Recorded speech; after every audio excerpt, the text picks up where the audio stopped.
Chapter 1. Mr. Sherlock Holmes. Mr. Sherlock Holmes, who was usually very late in the mornings, save upon those not infrequent occasions when he was up all night, was seated at the breakfast table.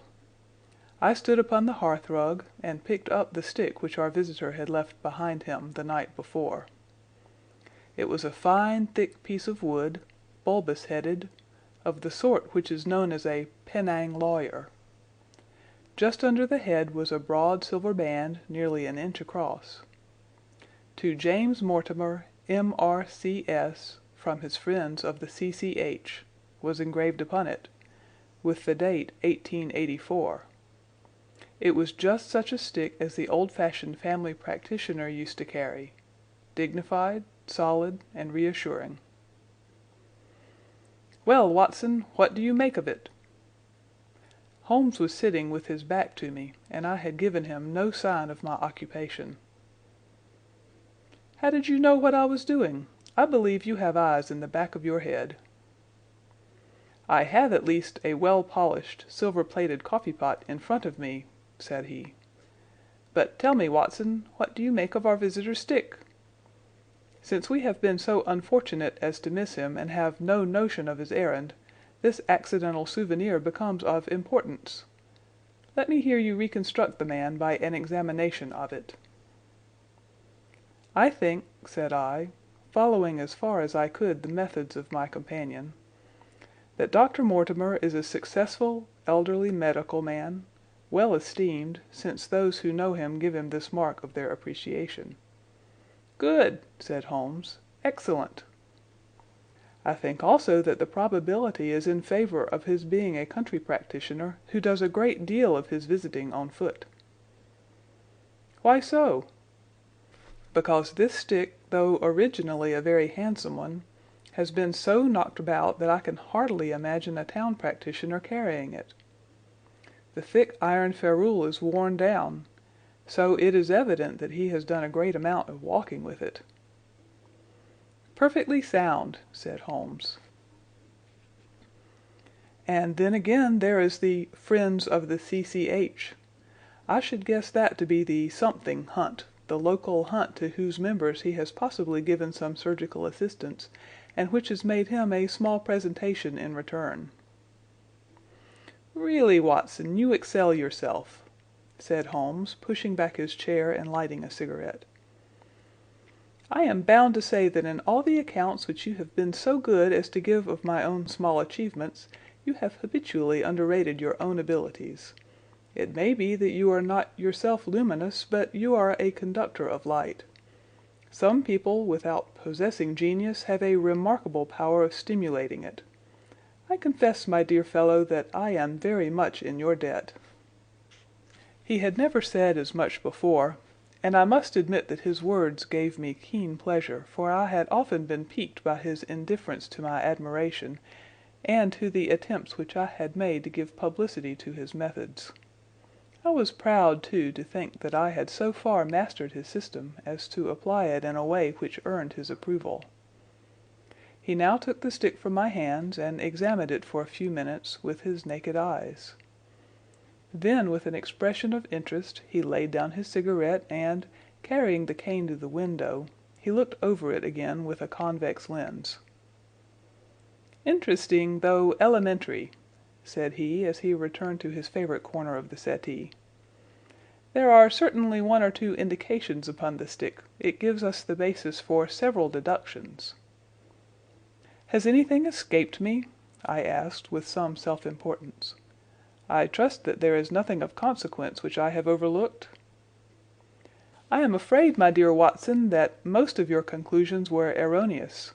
When I said that you stimulated me, I meant, to be frank, that in noting your fallacies I was occasionally guided toward the truth. Not that you are entirely wrong in this instance. The man is certainly a country practitioner, and he walks a good deal." "Then I was right." "To that extent." But that was all. "No, no, my dear Watson, not all. By no means all. I would suggest, for example, that a presentation to a doctor is more likely to come from a hospital than from a hunt, and that when the initials C.C. are placed before that hospital, the words Charing Cross very naturally suggest themselves. You may be right. The probability lies in that direction. And if we take this as a working hypothesis, we have a fresh basis from which to start our construction of this unknown visitor.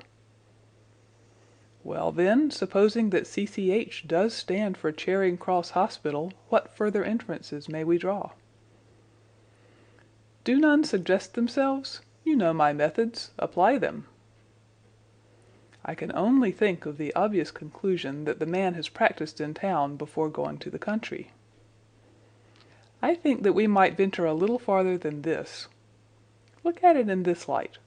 On what occasion would it be most probable that such a presentation would be made? When would his friends unite to give him a pledge of their goodwill? Obviously, at the moment when Dr. Mortimer withdrew from the service of the hospital in order to start in practice for himself. We know there has been a presentation. We believe there has been a change from a town hospital to a country practice. Is it then stretching our inference too far to say that the presentation was on the occasion of the change?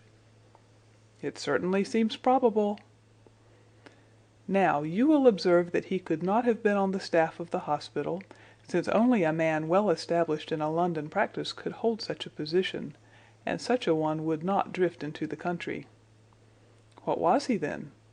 If he was in the hospital and yet not on the staff, he could only have been a house surgeon or a house physician, little more than a senior student. And he left 5 years ago. The date is on the stick. So your grave, middle-aged family practitioner vanishes into thin air, my dear Watson, and there emerges a young fellow under 30, amiable, unambitious, absent-minded, and the possessor of a favorite dog which I should describe roughly as being larger than a terrier and smaller than a mastiff. I laughed incredulously as Sherlock Holmes leaned back in his settee and blew little wavering rings of smoke up to the ceiling. As to the latter part, I have no means of checking you, said I, but at least it is not difficult to find out a few particulars about the man's age and professional career. From my small medical shelf I took down the medical directory and turned up the name. There were several Mortimers, but only one who could be our visitor. I read his record aloud. Mortimer James, M.R.C.S., 1882, Grimpen, Dartmoor, Devon. House surgeon from 1882 to 1884 at Charing Cross Hospital. Winner of the Jackson Prize for Comparative Pathology, with essay entitled, Is Disease a Reversion?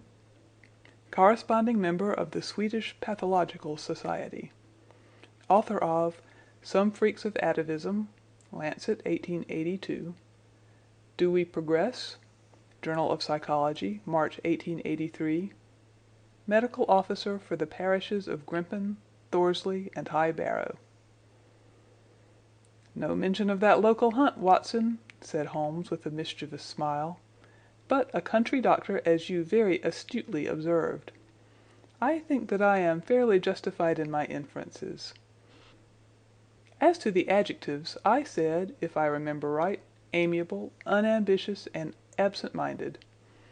It is my experience that it is only an amiable man in this world who receives testimonials, only an unambitious one who abandons a London career for the country, and only an absent-minded one who leaves his stick and not his visiting card after waiting an hour in your room. And the dog? Has been in the habit of carrying the stick behind his master. Being a heavy stick, the dog has held it tightly by the middle, and the marks of his teeth are very plainly visible. The dog's jaw, as shown in the space between these marks, is too broad in my opinion for a terrier, and not broad enough for a mastiff. It may have been, yes, by Jove, it is a curly-haired spaniel. He had risen and paced the room as he spoke. Now he halted in the recess of the window.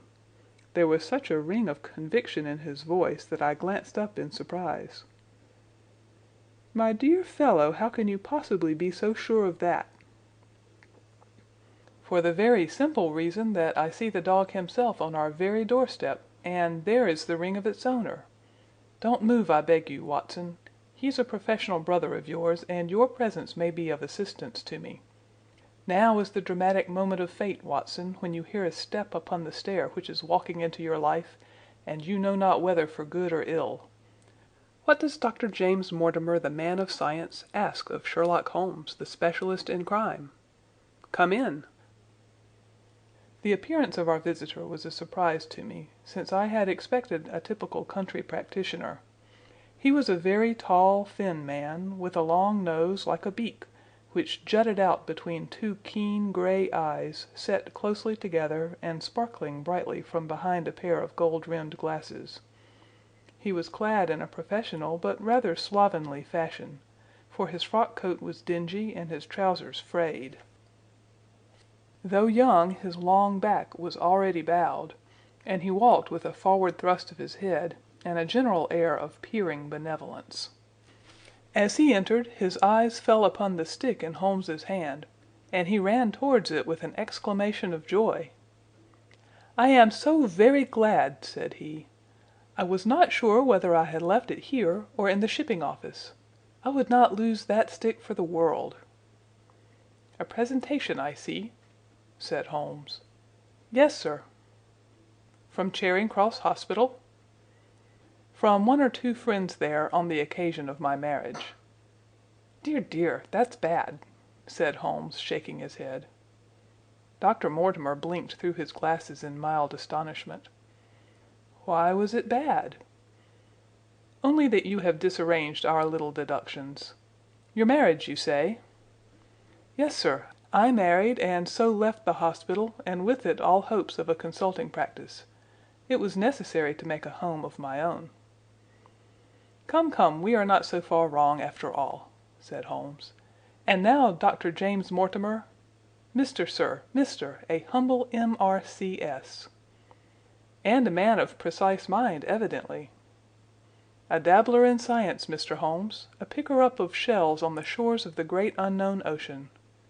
I presume that it is Mr. Sherlock Holmes whom I am addressing, and not— No, this is my friend Dr. Watson." "Glad to meet you, sir. I have heard your name mentioned in connection with that of your friend." "You interest me very much, Mr. Holmes. I had hardly expected so dolichocephalic a skull or such well-marked supraorbital development. Would you have any objection to my running my finger along your parietal fissure? A cast of your skull, sir, until the original is available, would be an ornament to any anthropological museum.